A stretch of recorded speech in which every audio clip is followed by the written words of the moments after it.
Écoutez, j'aimerais vous remercier pour cette opportunité de vous interviewer. Vous savez combien cela est important pour moi. Oui, je le sais. Mais soyez bref. Je suis une personne très occupée. Alors, j'ai seulement quelques questions ici.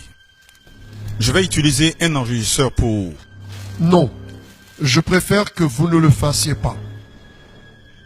Bon, d'accord. Je vais juste le garder. Ok.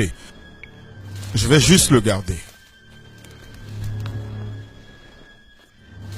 Ok.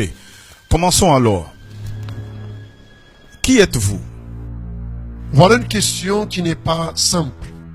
En vérité, je suis un rebelle, un philosophe, un idéaliste, un inventeur, le premier plus grand leader politique qu'il y ait déjà existé. Votre apparence est un peu différente de celle que j'imaginais. Comment êtes-vous vraiment? Vous attendiez quelqu'un avec une capuche rouge. Je ne suis pas comme vous, les êtres humains, qui sont coincés dans ce corps matériel. J'appartiens à un autre plan de matière et je peux me présenter de la manière que je veux.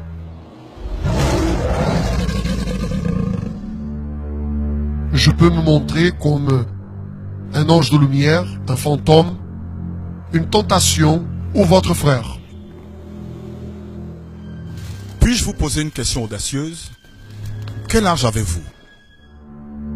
Avez-vous déjà écouté cette musique où quelqu'un dit être né il y a 10 000 ans en arrière?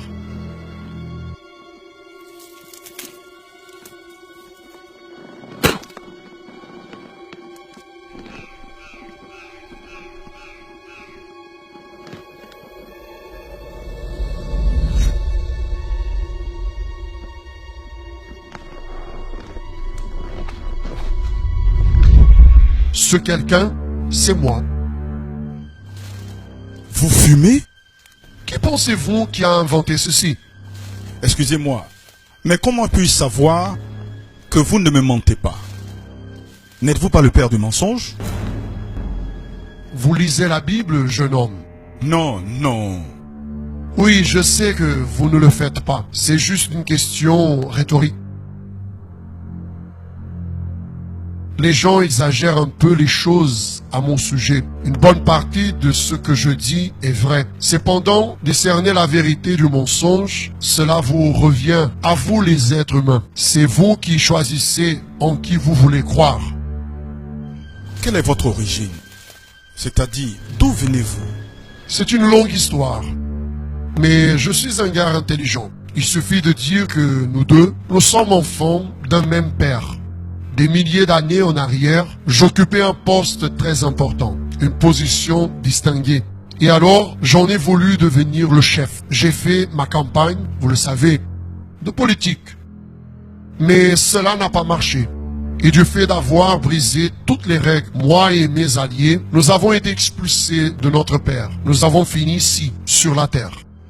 Alors, c'est-à-dire qu'il y a d'autres semblables à vous ici?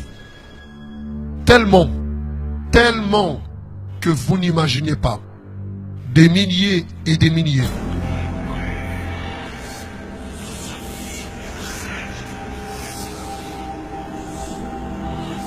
Et quel est votre plus grand atout?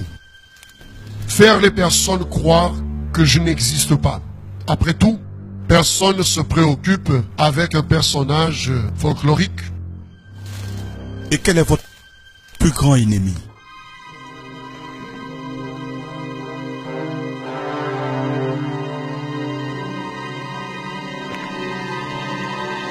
Le Fils.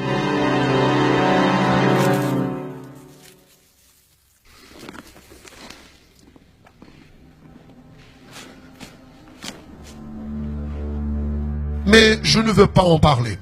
D'accord, pas de souci. Alors, répondez-moi, quel est votre plus grand rêve? Être adoré de toutes les personnes, comme le Dieu de ce monde. Pensez-vous vraiment que les personnes vont-elles vous adorer, vous, comme un Dieu? Elles le font déjà. Elles pensent qu'elles adorent Dieu, mais elles adorent de la façon qu'elles le veulent, ou alors elles adorent les choses que j'ai inventées. Mais ni tous sont ainsi. Il y a une petite bande d'individus spéciaux que c'est difficile. Continuez. Quelles sont vos stratégies pour réussir cette adoration? Voyez bien, cette adoration n'est pas toujours très claire. Il suffit que quelqu'un se dévie un peu de la vérité et voilà, automatiquement, il devient mon serviteur. Comment ça? Expliquez. J'ai un abordage différent à chaque type de personne. Premièrement, j'ai besoin de connaître son point faible. Puis, à certains, je fournis la gloire, le pouvoir. Ceci mène à la mort, la misère et à la destruction.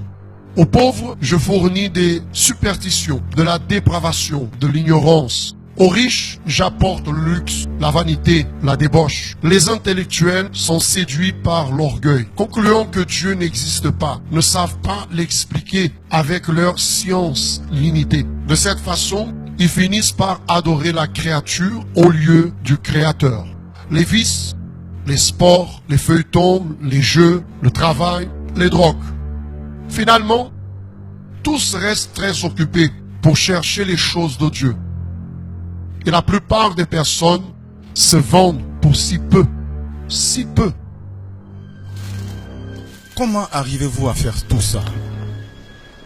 Ça, c'est un peu difficile d'expliquer. Je n'ai pas l'accès aux pensées des humains. Mais je suis très observateur. Je peux prévoir les attitudes des personnes, de leurs agissements, mots et réactions. Voyez, personne ne vole au hasard. Un jour, elle passe devant une vitrine, regarde, commente, démontre un intérêt. Et à ce moment-là, je crée une opportunité, une situation. Quelques-uns disent que c'est la tentation. En plus de ça,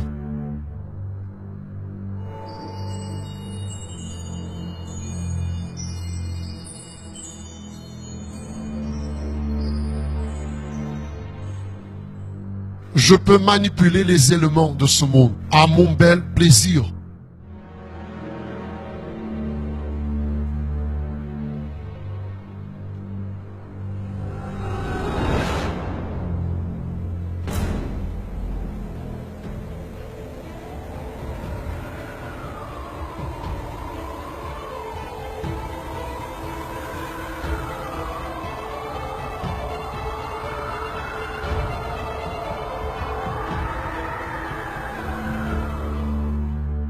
Et puisque je n'appartiens pas au même plan de matière que vous, je ne suis pas donc limité par les lois physiques.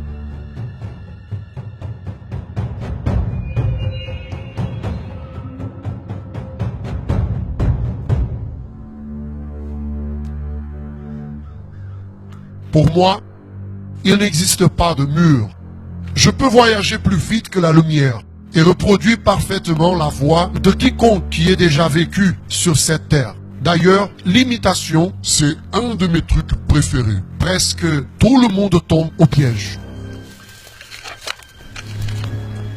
Créer des choses, vous le pouvez?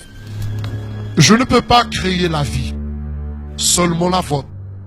Mais j'en peux articuler des atomes et des molécules de façon à provoquer beaucoup de dégâts aux personnes et à des choses.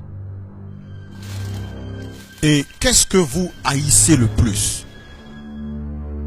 Le pardon, la repentance, la réconciliation, les genoux fléchis en prière, les familles unies, la Bible,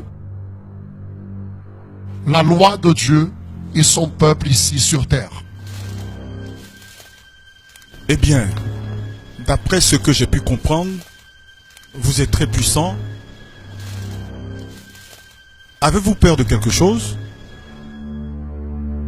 Mon futur, bientôt celui que j'ai crucifié reviendra sur cette terre et finira avec mon autorité. Je sais qu'il n'y aura pas d'issue et qu'après, je serai détruit.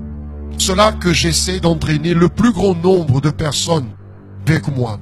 C'est la seule façon de blesser le cœur de Dieu.